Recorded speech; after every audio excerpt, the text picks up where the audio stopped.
remember, I'm quite excited about the PvE missions, but the next PvE mission will not be taking place on a planet. I'll just say that. Really? Okay. Greetings, brothers and sisters of the Imperium. My name is Ash Wayling, and I am from WellPlayed. Once again, I've had the distinct pleasure of sitting down and speaking with Oliver Hollis-Leick, the creative director at Saber Interactive, and one of the very talented people bringing Space Marine 2 to all of us. In our chat, we cast a retrospective eye on how 12 months has treated Space Marine 2, and speak to how the incredible community helped shape the game become what it is today. We then look to the future, as Oliver tells me that the Techmarine is more than just a class, he's a character, and also, the setting of our next operations mission may surprise you. Join me, brothers, ever onward as we discuss Space Marine 2. Oliver, it's been nearly 12 months, not quite, but close enough that we can say we've got a year of Space Marine under our belts. And what a year it's been. Thank you so much for talking with me today, and I think it's simple enough to ask a simple question. Is the team surprised by how well the game has been received, even after all these months?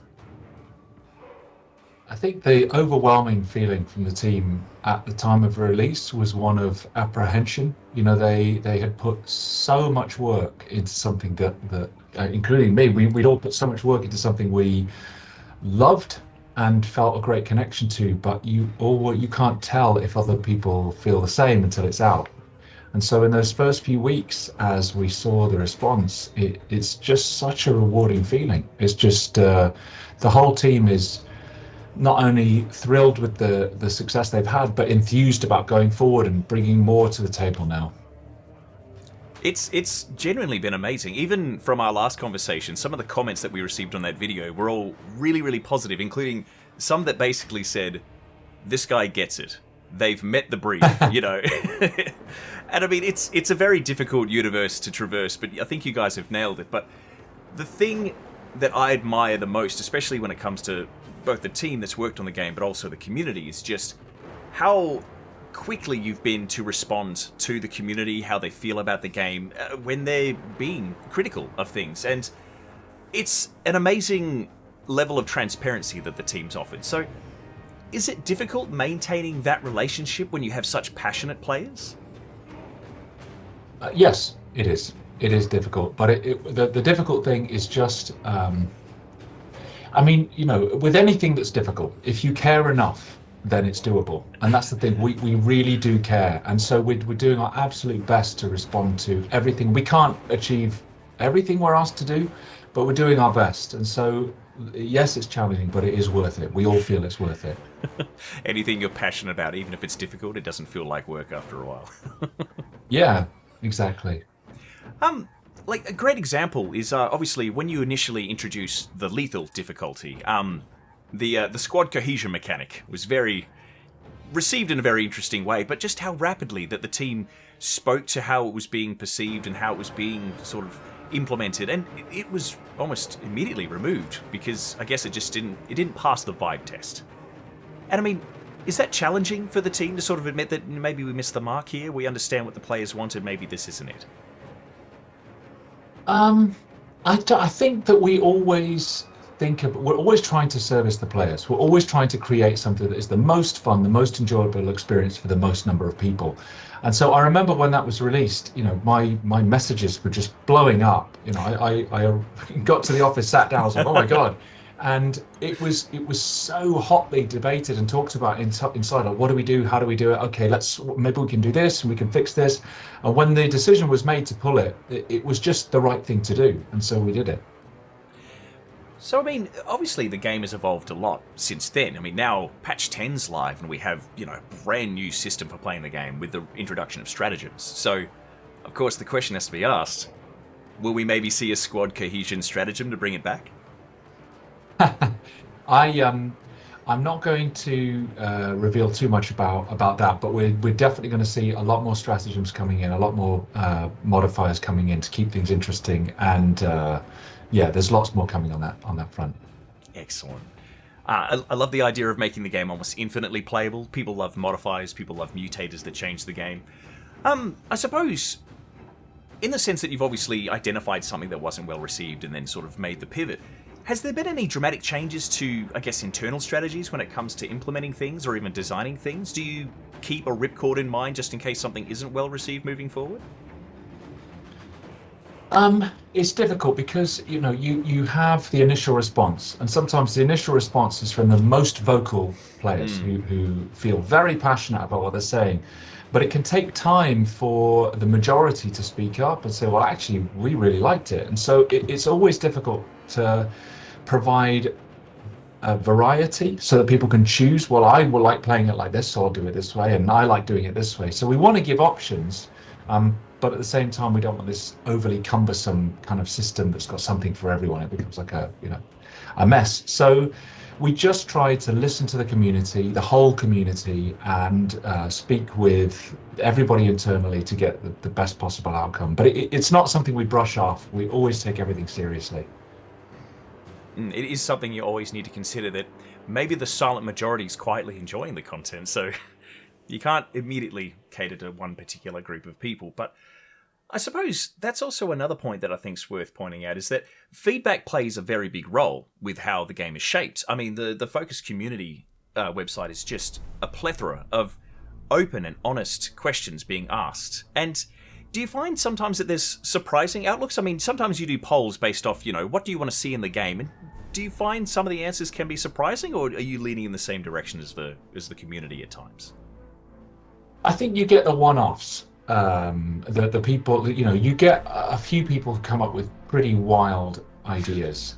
Sometimes they're good, but and often they're just far too expensive to implement. There are some really great ideas, but often what the majority want is the sort of stuff that we expect and the sort of stuff that we're really trying to keep bringing in. I mean, if you, I'm sure we'll get to it, but if you look at the amount of free content, and it is genuinely free, that is being brought out, it astounds even me. And your boots on the ground working on the game, and it's surprising. I mean, it's actually something that's quite unique in the sense that Space Marine 2 is not considered a live service game. It's just a game that has a great deal of post-release support. And I mean, you've just announced the roadmap for Year 2.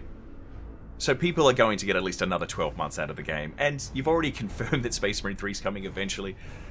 I think people who enjoy this kind of content are eating very well. What's, out of all the things that have been released in the past 12 months, what's the one thing that you engage with the most, that as somebody working on the game, you were very pleased to see come to the game? I think for me, seeing new PvE missions is probably my personal favorite aspect. I work deeply with the narrative, and although it's not new story content, it is definitely new variations on the same kind of stuff, new enemies requiring new tactics. And so I think seeing not just more cosmetics or more modifiers, but actual brand new content, that's been a real pleasure to work with the voiceover actors and to bring it to life and expand more on these characters. I've really enjoyed that aspect of it. Well, actually, on that particular note, now, I am going to speak to the Techmarine, but I understand that I'm going to find out very little today, and I'm okay with it, I understand. But I think the point that I wanted to point out is that the interesting thing about Space Marine 2, and I mean, I'm saying this to you as someone who's working on the game, but simply, the classes within the game are more than just classes. They are characters. So obviously when it comes to designing someone who's going to fit into that cast of the operations team, is it fun effectively adding a new member to the cast of people? Oh, it's immensely fun. Yeah, I mean, it's quite a difficult process because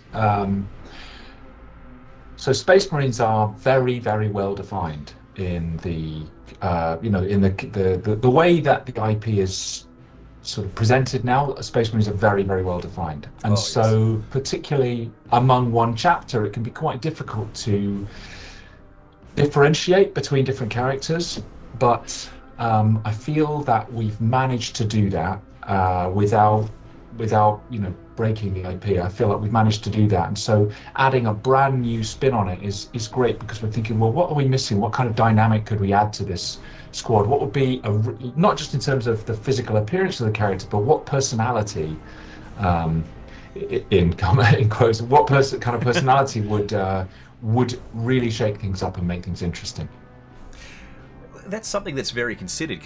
When you think about, it's very easy within fiction to write a Space Marine as being a very stoic, almost cardboard cutout, old era knight type person. But you've got Straben as the heavy, you've got Scipius as the sniper. They talk, they interact.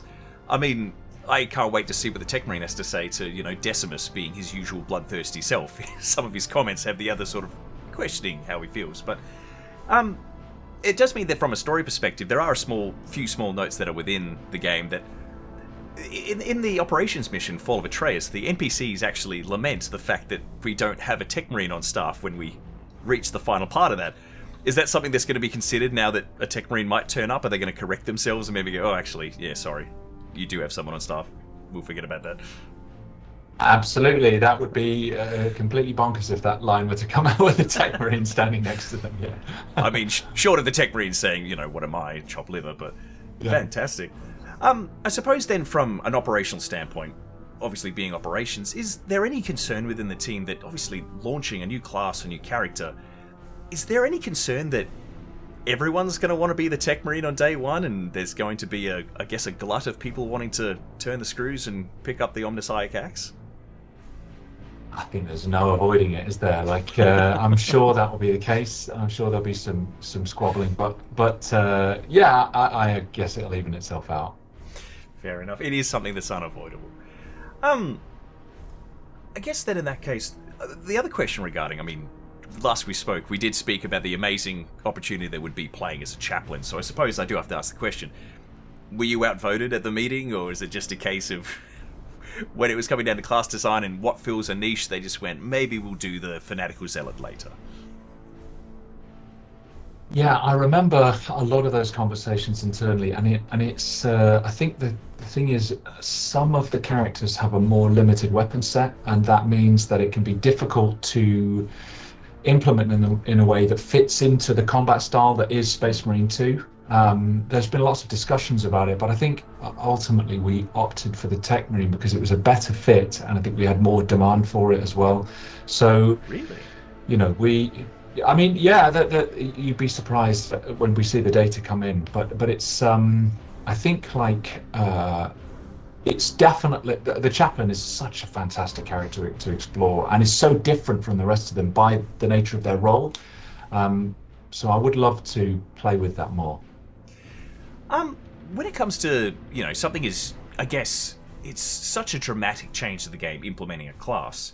I suppose, where does the process begin? Is it a case of identifying a niche to fill, or is it just letting creative ideas flow and seeing how that aligns with demand? Yes, it's the latter. It's definitely the latter. So, we all have our own ideas about what we'd like to do and how we'd like to make it work. And we also know the limitations of the framework that we're working with, the combat mechanics.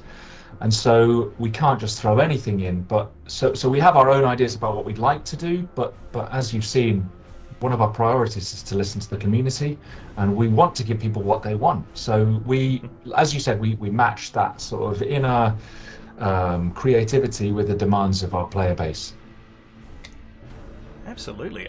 Well, I suppose in that case, a question that I'd probably put forward to your creative process is that there's obviously still, there's a lot of room within the game to grow, and there's small things, every patch, there's always something surprising that's being added to the game, and people are finding that, even just the existing classes get a lot of development and sort of upgrades and changes, whether it's weapons, whether it's moves. Obviously it's your playground and you guys are making things work the way you want, but when do you start identifying the need to upgrade a class or add something to it or add a weapon? Is it metrics or is it gut feeling and community reaction? I would say it's probably all of the above. We have to look at where people are hitting the ceiling and how many people are hitting that ceiling, and whether it's worth the additional time because we could just throw stuff out there, but it wouldn't be meaningful. It wouldn't have it would just be crumbs. So when we do roll out a change, we want it to be meaningful. We want it to feel like an upgrade, and so obviously each of these things has a resource cost associated with it. So we just have to measure up, along with everything else we're trying to do, the new modes, the new maps. We have to be careful. I suppose in that case, obviously, over the 12 months that Space Marine 2 has been live and being very well enjoyed, there's an entirely other side of this, and that's simply just the progression within like Games Workshop and the tabletop hobby. Is there a point within the office where people start pointing out the cool things happening in the tabletop that have just, been announced, been revealed, have, literally just manifested into being? And does that start conversations when they go, oh, what they're doing is pretty cool? Does that fit here at this point or sometime in the future? Definitely, and we have a great relationship with Games Workshop, and so we're always trying to find ways to implement changes that are happening to their universe. Again, it's a case of like what fits within the structure we've already created. What would be kind of narrative breaking if we introduce something that happens in a slightly different era, or does this new enemy type actually create something new, or is it just crossover with something we already have? So we're always having those conversations, but again, we've got to be careful where we put our eggs, so to speak. I mean, there must be some point when someone in the office goes, look at the new Terminator models they've just put on the tabletop. Come on, guys, we must be able to put, just chuck it on the Jira board, put it on the Monday board, just pie in the sky. It'd be nice. There are some very, very passionate discussions where people are going, well, why can't we have this? And we're like, well, because it would break that. And they're like, yeah, but we could fix that. And we're like, yeah, but do you know how much that would cost? And we definitely have that. And we just have to whittle it down in the end. Are Games Workshop still sending you miniatures for consideration? Like, hey, look what we're working on at the moment. If you want to 3D scan it, it's there. They are great for that, yes. I have a lot of unpainted miniatures right now, I can tell you. Well, another thing that you mentioned regarding sort of new game modes as well is that recently the Onslaught game type where people get to play as a Helbrute. Now, is that just a case of within the office going, come on, this sounds like a cool thing to do and we reckon people will enjoy it, and then it sort of just kicks off? Like, does it pick up steam simply because the cool factor's too hard to ignore? Yeah, I mean, maybe the decision makers just didn't turn up to the office that day and it got through. That's possible, but like, it's probably one of those conversations again where someone goes, "Why don't we play as a Helbrute?" and nobody says no, and then so next thing you know, there it is, and it's an absolute blast. I mean, at that point, it's out, it's well received. Does somebody then at the back just go, "What if we played as a Carnifex?" Is it? Do you have to book the meeting on the same day that the decision makers are absent to try and get that one over the line as well? That's exactly how it works. You understand our internal politics perfectly. I mean, that's incredible. And I mean, is there ever a concern that, like, if you add too many modes to the game, that you might, I don't know, dilute something? Or is it just, I guess, adding equipment to the playground at that point? It's just people make their choices and engage with what they want to engage with.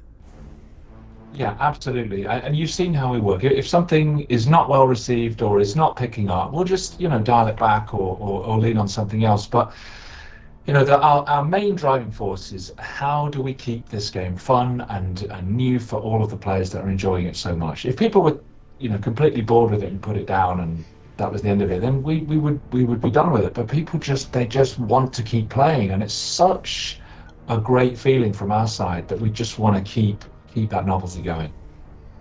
So you're saying that the Carnifex mode's not off the table. As long as people are interested in playing, it could possibly be considered. No comment.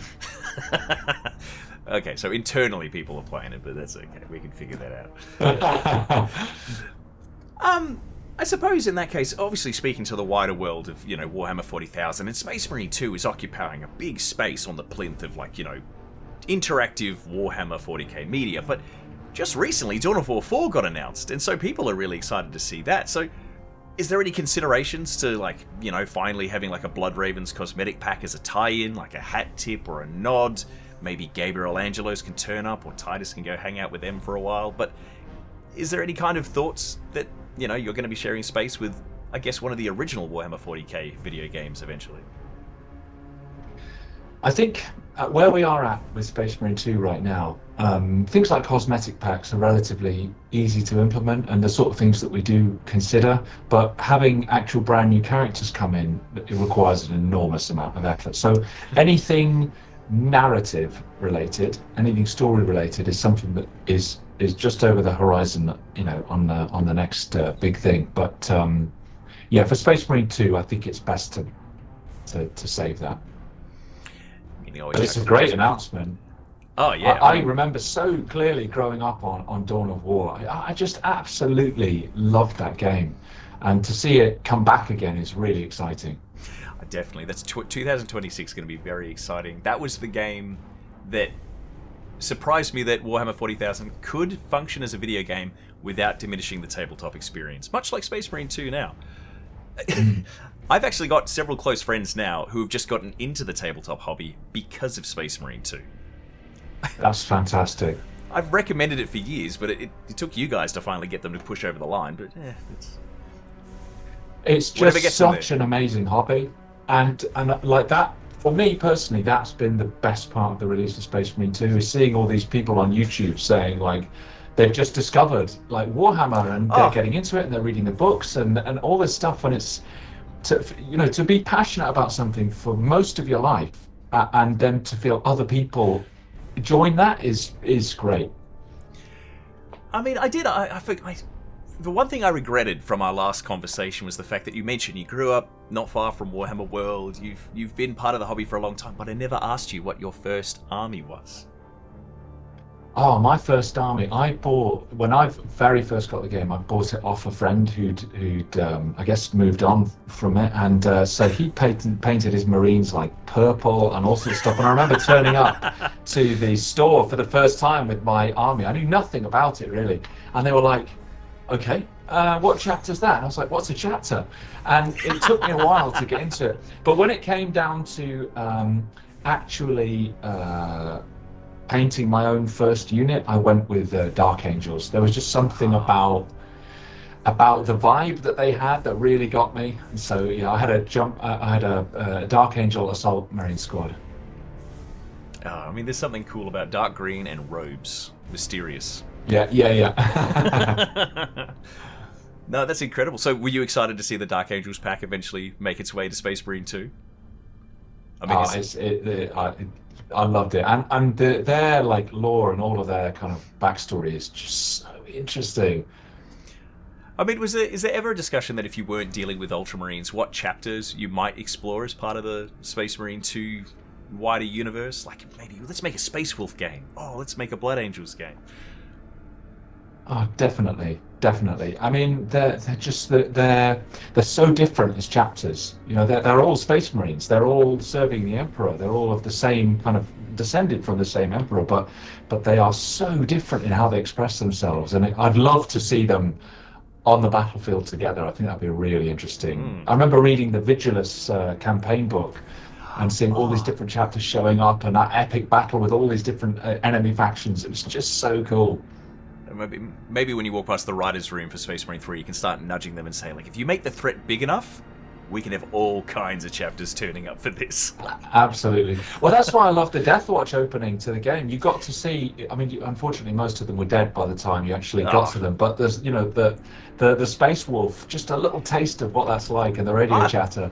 I was tickled. I was just like, oh, I get to see a Space Wolf, at least even briefly. I mean, to be fair, you mostly hear him, but I mean, honestly, that's kind of enough, so I was okay with it. Oh, the line, I think it was our writer Randy who wrote that. He said, what is it, I'll be picking them out of my fangs for weeks. It's very, very classic Space Wolves. Very, very good. I suppose, in that case, when it comes to the future being so bright for Space Marine 2, you've already got such a packed schedule of things on the roadmap, but there's still surprises in there. Like, what are you most giddy about in the upcoming year? What's the thing that you should tell people, watch this space? Like, if something's releasing here, clear your schedule, you don't want to miss this. Well, I am particular, as you remember, I'm quite excited about the PvE missions, but the next PvE mission will not be taking place on a planet. I'll just say that. Really? Okay. I want to dig into that so deeply, but I assume that is all I'm going to find out today. That's all you're going to get today, yeah. Unreal. Yeah. That's incredible. I suppose then in that case, as far as sort of the last 12 months of Space Marine goes, What's your favorite new enemy that you've added to the game? What's the one that you think absolutely nails the brief? Fun every time. You can't wait to get in and beat it yourself. I think that the new Chaos enemy has been a great addition because it really shakes things up. Is that the spawn itself, or is it the Mutalith Vortex Beast? I suppose that's a boss. It kind of doesn't count. But can I go on record as saying, if you had told me 12 months ago that maybe they consider the Vortex Beast, I'd be like, that'd never happen. No way. That thing is too crazy, too niche, too absolutely bonkers. But you madmen did it. Well, that's the thing. You could use those same descriptions about our company. You know, like as you described the writers' room. If you could see the discussions that we have, and it's almost one of those. It's almost like, you know, those old shows like the A-Team where they're like, can we pull this off? I don't know, man. It sounds absolutely insane. I think we can do it. Let's do it. I mean, in my mind's eye, I can imagine it's just like a hobby day with your mates when you're playing Warhammer, and you start to get into the lore discussions of, like, you know, who would win? You know, Angron or 30 Carnifexes, and people start scratching their chin and making very valid points. But I suppose in that case, there's an actual outcome, because you guys need to ship a game that actually communicates that at some point. That's the problem. That's when the like a childlike excitement dies off, when we start building the roadmap for actually making it happen and realize how many weekends we're going to lose to do it. But it's worth it.